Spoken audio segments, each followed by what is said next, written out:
दोस्तों नमस्कार। एसएमई के आईपीओ की दोस्तों बाढ़ आई हुई है और इसी कड़ी में जो नया आईपीओ आ रहा है बीएसई एसएमई पर, उसका नाम है सारे समाधान लिमिटेड। और आज हम दोस्तों पूरा इसका एनालिसिस करेंगे और उसके बाद आपको डिसीजन लेना है कि यहां इन्वेस्ट करना है या नहीं करना। तो दोस्तों इस पब्लिक इशू में 32,51,200 इक्विटी शेयर्स का ये आईपीओ लेकर आई है कंपनी, जिसका फेस वैल्यू तो है 10 रुपये हर शेयर का पेड अप वैल्यू, लेकिन जो प्राइस बैंड है दोस्तों 70 रुपीज से 74 रुपीज पर इक्विटी शेयर का यहां इन्होंने फिक्स किया है।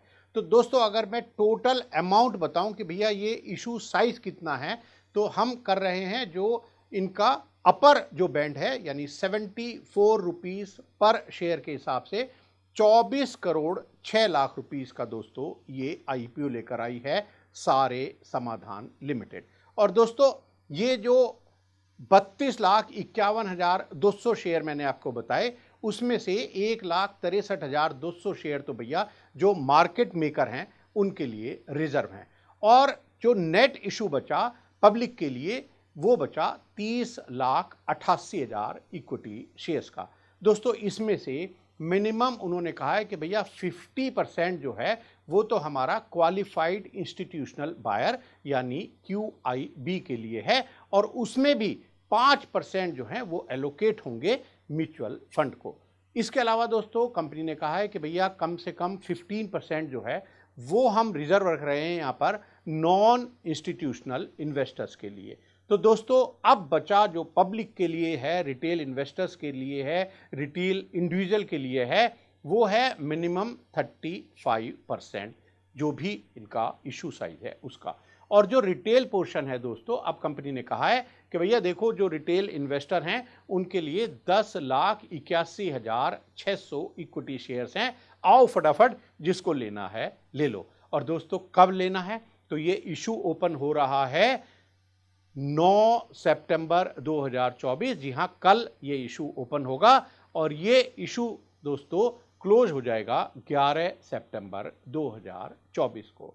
दोस्तों ये जो कंपनी है ना, शेयर समाधान इंग्लिश में देखने में लगता है, लेकिन इसका असली नाम इसीलिए कंपनी में भी, अपने लोगों में भी हिंदी में भी लिखा है कि भैया ये शेयर समाधान नहीं है, सारे समाधान है। ये जो कंपनी है सारे समाधान लिमिटेड, ये जो ओरिजिनल इनकॉर्पोरेट हुई थी इसका नाम था टाइगर हॉस्पिटैलिटी प्राइवेट लिमिटेड, और ये सन 2011 में कंपनी बनी थी। फिर दोस्तों 2015 में इस कंपनी का नाम बदल कर रखा गया सारे समाधान प्राइवेट लिमिटेड। और दोस्तों फिर क्योंकि प्राइवेट लिमिटेड कंपनी का तो भैया पब्लिक इशू आ नहीं सकता, इसलिए जो प्रमोटर्स होंगे उनको पहले से ही पता होगा, इसलिए उन्होंने सन 2022 में 15 मार्च को इस कंपनी को लिमिटेड कंपनी बना लिया और इसका नाम हो गया सारे समाधान लिमिटेड। दोस्तों इस कंपनी का जो रजिस्टर्ड ऑफिस है वो है B35 lower ground floor south extension part 2 new Delhi. दोस्तों ये कंपनी का हुआ रजिस्टर्ड ऑफिस। और दोस्तों मैं बताता हूं कि इसके भैया जो प्रमोटर डायरेक्टर्स हैं वो कौन कौन है दोस्तों। एक तो हैं मिस्टर अभय कुमार चंदोलिया जी, ये दोस्तों कंपनी के हैं मैनेजिंग डायरेक्टर। इसके अलावा दोस्तों विकास कुमार जैन जी हैं, वो executive director and chief executive officer यानी CEO हैं। दोस्तों श्रेया घोषाल जी हैं, वो एग्जीक्यूटिव डायरेक्टर हैं। नेहा बैद ये इंडिपेंडेंट डायरेक्टर हैं। सुनील कुमार भंसाली जी ये भी इंडिपेंडेंट डायरेक्टर हैं इस कंपनी में। और स्नेह कौर जो हैं वो नॉन एग्जीक्यूटिव डायरेक्टर हैं। ये हुआ दोस्तों इस कंपनी के डायरेक्टरशिप यानी मैनेजमेंट के बारे में। अब आप कहेंगे कि भैया ये कंपनी जरा करती क्या है, ये बताओ हमें। तो दोस्तों ये जो कंपनी है ना, जो भी आप इन्वेस्टमेंट करते हैं उसको रिट्रीव करने की सर्विस आपको देती है। कोई इन्वेस्टर का कोई ग्रीवेंस है उसको रिजॉल्व करने में ये मदद करती है, related to various financial asset, जैसे कि कोई इक्विटी शेयर्स में किसी का कोई ग्रीवेंस है, प्रेफरेंस शेयर में, म्यूचुअल फंड में, डिबेंचर्स में, बॉन्ड में, इंश्योरेंस में, प्रोविडेंट फंड में, डिपॉजिट में, बैंक अकाउंट में, डेट में, या कोई भी और अदर एसेट क्लास है, सब में भैया अगर कोई ग्रीवेंस है उसमें भी आपकी मदद करती है। इसके अलावा दोस्तों ये रिट्रीव करती है, जैसे आप कभी होता है ना कोई अनक्लेम्ड या अनपेड डिविडेंड है तो आपको पता नहीं चल रहा, ये आपको वापस दिलाने में मदद करती हैं। कोई आपका इंटरेस्ट है नहीं मिल रहा, कोई इशू है जैसे ओल्ड या लॉस्ट, या कोई आप भूल गए, कोई डैमेज फाइनेंशियल इंस्ट्रूमेंट हो गया, या कोई जैसे कोई शेयर्स हैं वो खो गए आपसे, ओल्ड म्यूचुअल फंड के पेपर हैं, ओल्ड इंश्योरेंस है, आपका पुराना कोई प्रोविडेंट फंड पेपर हैं, ये अगर आपके खो जाएं, आपको ना मिल रहे हो, पता ना चल रहा हो, तो दोस्तों ये आपको ढूंढवा कर देते हैं और आपकी मदद करते हैं कि ये आपके नाम में सही सही ट्रांसफ़र करा सकें उसको, और जो भी उसका ट्रांसमिशन प्रोसेस होता है या और जो सर्विस आपको चाहिए इन खोए हुए इन्वेस्टमेंट के बारे में, उसमें आपकी मदद करते हैं। दोस्तों ये जो कंपनी है इसकी 2 सब्सिडरी कंपनी है। दोस्तों एक जो सब्सिडरी कंपनी है उसका नाम है वेल्थ समाधान प्राइवेट लिमिटेड, और दोस्तों ये जो कंपनी है ये 2015 में बनी थी, और इसका जो रजिस्टर्ड ऑफिस है दोस्तों वो भी सेम है जहां पर सारे समाधान का है, यानी इस सब्सिडरी कंपनी का रजिस्टर्ड ऑफिस भी B35 lower ground floor south extension part 2 नई दिल्ली में ही दोस्तों है। एक और सब्सिडरी कंपनी है दोस्तों, उसका नाम है न्याय मित्रा लिमिटेड। दोस्तों ये जो न्याय मित्रा लिमिटेड है ये सब्सिडरी कंपनी है, ये सन 2021 में बनी थी, और इसका जो रजिस्टर्ड ऑफिस है वो B19 basement south extension part 2 नई दिल्ली है। दोस्तों मैं आपको बस ये और बता दूं कि ये इस कंपनी का जो रजिस्टर्ड ऑफिस है, और जो हमारे इस कंपनी के जो मेन मैनेजिंग डायरेक्टर हैं अभय कुमार चंदोलिया जी, उनका जो रेजिडेंशियल एड्रेस है वही इस कंपनी का रजिस्टर्ड ऑफिस भी है। दोस्तों ये जो शेयर कैपिटल है ना इस कंपनी की, ये अप्रॉक्सीमेटली 1 करोड़ 11 लाख की थी 31 मार्च 2023 तक, लेकिन फिर 31 मार्च 2024 की जो ऑडिटेड बैलेंस शीट है उसके हिसाब से ये बढ़कर हो गई 9 करोड़ के लगभग। अब आप कहेंगे दोस्तों ये तो 1 करोड़ के लगभग से एक साल में 9 करोड़ हो गई, भैया बहुत पैसा इन्वेस्ट कर दिया इसके प्रमोटर डायरेक्टर्स ने।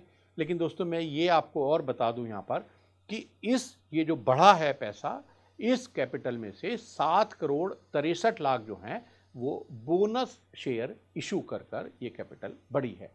क्योंकि इसी वजह से दोस्तों जो एवरेज कॉस्ट ऑफ एक्विजिशन है, जो प्रमोटर्स हैं खास तौर से मिस्टर अभय चंदेलिया जी, उनकी जो एक्विजिशन कॉस्ट है वो लगभग पर शेयर ₹1.52, और जो इसके दूसरे प्रमोटर हैं विकास कुमार जैन जी, उनका एक्विजिशन कॉस्ट पर शेयर ₹1.34 है, जिसको अब ये कंपनी कह रही है कि भाई 70 रुपये से 74 रुपये यानी 70 रुपीज़ टू 74 रुपीज़ के बैंड में हम ये शेयर्स आपको पब्लिक को या जो भी और हैं उनको इशू करेंगे। दोस्तों अब मैं आपको बताता हूँ इसके फाइनेंशियल्स के बारे में, ताकि आप अपना डिसीजन जो लें उसमें आपको थोड़ा इजी हो सके। दोस्तों ये जो रेवेन्यू है ना इस कंपनी का, ये था 2 करोड़ 41 लाख 2022 में, फिर ये बढ़कर हो गया 2 करोड़ 75 लाख 2023 का जब साल खत्म हुआ, और दोस्तों 2024 के साल खत्म होते होते ये रेवेन्यू बढ़कर हो गया 9 करोड़ 28 लाख रुपए। दोस्तों प्रॉफिट भी देख लेते हैं, 2022 में इसका प्रॉफिट था कुल 34 लाख रुपए, 2023 की ऑडिटेड बैलेंस शीट के हिसाब से प्रॉफिट हो गया 45 लाख रुपीस, और दोस्तों धुआंधार प्रॉफिट बढ़ गया 31 मार्च 2024 को 3 करोड़ 76 लाख रुपए, क्योंकि रेवेन्यू भी बढ़ा है। लेकिन दोस्तों जो प्रॉफिट का जो मार्जिन है ना वो भी काफ़ी कुछ बढ़ गया। जो पेट मार्जिन है, प्रॉफिट आफ्टर टैक्स का जो मार्जिन है 2022 में लगभग 14% था, जो बढ़कर 2023 में 16.5% से भी ज़्यादा हुआ, और दोस्तों 2024 में ये जो प्रॉफिट आफ्टर टैक्स का मार्जिन है ये 40% से भी ज़्यादा हो गया। दोस्तों वैसे इस कंपनी ने लोन में ज़्यादा भरोसा नहीं रखा है, डेट में ज़्यादा इनका विश्वास नहीं है।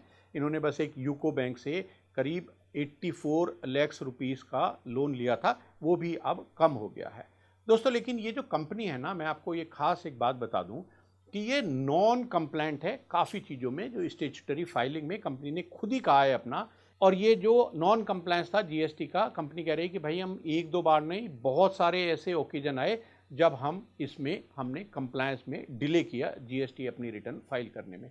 और कंपनी ये खुद से बता रही है कि भैया जो आरओसी में जो बहुत सारे रिटर्न फाइल करनी होती है ना, उसमें भी हम बहुत सारी जगह हम इर्रेगुलर रहे, और हमने अपने जो जितने भी रिटर्न्स हमें फाइल करनी होती है वो हमने कई बार हमने उसमें चूक की है, समय से हमने वो जमा नहीं किए। हम देख रहे थे आरओसी में, तो अभी वैसे क्योंकि हो सकता है इनकी एजीएम ना हुई हो, 31 मार्च 2024 के जो फाइनेंशियल्स हैं वो भी मिनिस्ट्री ऑफ कॉर्पोरेट अफेयर्स की साइट पर अभी अपलोड नहीं हुए हैं। दोस्तों अब एक बहुत ही अहम सवाल कि भैया ये जो आप पैसा हमसे ले रहे हैं, जो पब्लिक इशू लेकर आए हैं, आखिर इन रुपये का आप करोगे क्या?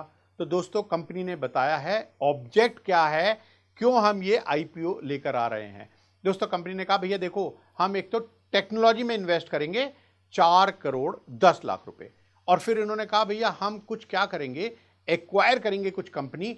तो भाई कौन सी कंपनी? कंपनी ने कहा कि भाई अभी नहीं हमें पता, अभी हमने आइडेंटिफाई नहीं करी भाई साहब कौन सी कंपनी हम एक्वायर करेंगे, लेकिन करेंगे चाहे वो भारत में हो या विदेशों में हो, और हम एक्विजिशन पर 3 करोड़ 56 लाख रुपए इन्वेस्ट कर देंगे। दोस्तों मैंने आपको एक वीडियो में बताया था जब मैं बाइजू डिस्कस कर रहा था कि उनके फेल होने का एक कारण ये भी रहा कि उन्होंने धड़ाधड़ बहुत सारी कंपनीज एक्वायर कर ली। मुझे उम्मीद है कि ये कंपनी शायद वो गलती नहीं दोहराएगी। दोस्तों इसके अलावा कंपनी ने कहा भैया हमारा 7 करोड़ 90 लाख रुपए तो हम वर्किंग कैपिटल में ही यूज़ कर डालेंगे, और इसके अलावा जैसे कि नियम है कि जनरल कॉर्पोरेट पर्पज के लिए maximum up to 25% of the gross proceed of the issue वो भी ये खर्च करेंगे। और इसके अलावा भैया वो कह रहे हैं कि भैया हमारे कुछ इशू के जो एक्सपेंसेस हैं इशू निकालने के, आईपीओ निकालने के, वो भी हम खर्च करेंगे। अब दोस्तों हमने देखा कि भाई टेक्नोलॉजी में आखिर ये क्या इन्वेस्टमेंट कर रहे हैं, तो कंपनी ने कहा अपने जो प्रोस्पेक्टस है उसमें बताया कि भैया देखो अभी जो हम ये सर्विसेज दे रहे हैं वो हम दे रहे हैं ऑफलाइन, तो हम अब इसको ऑनलाइन करना चाहते हैं। तो भैया ऑनलाइन कैसे करोगे?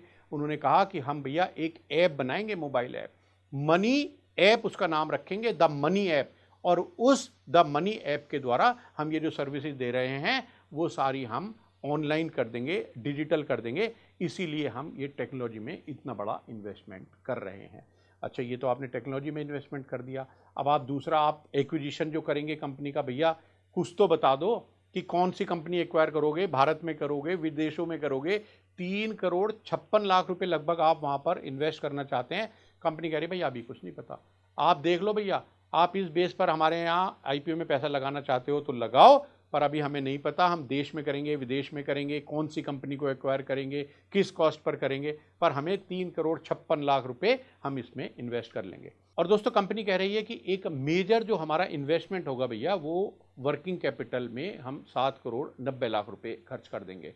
तो दोस्तों मैंने देखना चाहा कि भैया ये वर्किंग कैपिटल की ये जो कंसल्टेंसी देते हैं इनको आखिर वर्किंग कैपिटल की क्या ज़रूरत हो गई।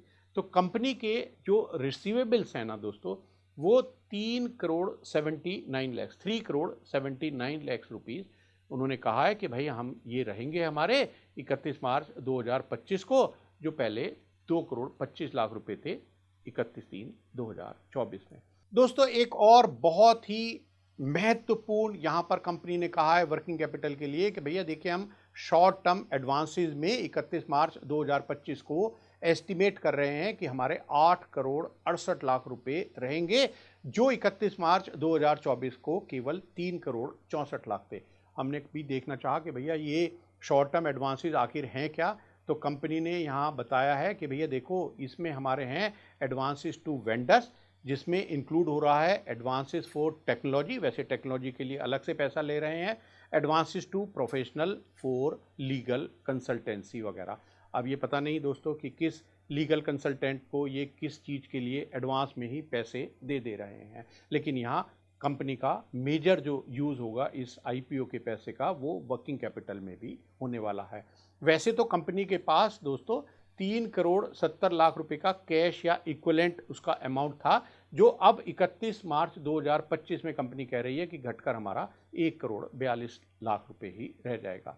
दोस्तों इसके अलावा वैसे तो बहुत सारे रिस्क हैं जो कंपनी ने बताए हैं अपने आप से इंडिपेंडेंटली और ट्रांसपेरेंटली, उनकी डिटेल मैं आपको यहाँ पर अगर देना चाहूँगा तो बहुत कई दिन लग जाएंगे, क्योंकि 60 रिस्क कंपनी ने बताए हैं। मैं डिस्क्रिप्शन में लिंक दे रहा हूँ दोस्तों, इनका पूरा जो प्रोस्पेक्टस है उसका आप जाइए पेज नंबर 28 से लेकर पेज नंबर 56 तक पढ़ लीजिएगा। ये जो 60 रिस्क हैं ये क्या रिस्क हैं, आपको काफ़ी कुछ उससे जानकारी मिल जाएगी। दोस्तों इस इशू की इंपॉर्टेंट बातें मैंने आपको सब बता दी है।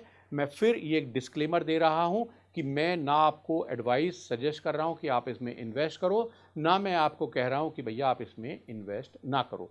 ये पूरी तरह से आपके विवेक के ऊपर निर्भर करता है दोस्तों, कि ये सब जानकारी लेने के बाद और साथ में अगर आप चाहें तो ये जो डिस्क्रिप्शन में लिंक दे रहा हूं, पूरा प्रोस्पेक्टस आप पढ़ लीजिए और फिर डिसीजन लीजिए। कमेंट में दोस्तों मुझे ज़रूर बताइए कि ये जो हमारी पहल है, जहां पर हम जितने भी एसएमई के आईपीओ आ रहे हैं उनकी जानकारी आपको दे रहे हैं, ये आपको हमारी पहल कैसी लगी। और साथ में कमेंट करके मुझे अगर आप बताना चाहें कि आप इस कंपनी में इन्वेस्ट करना चाहते हैं या नहीं, और उसका अगर कोई रीज़न भी बताना चाहें कि इन्वेस्ट करना चाहते हैं तो क्यों और नहीं इन्वेस्ट करना चाहते हैं तो क्यों, मैं समझता हूं उससे आप जैसे और बहुत सारे इन्वेस्टर्स को भी फायदा होने वाला है। नमस्कार दोस्तों।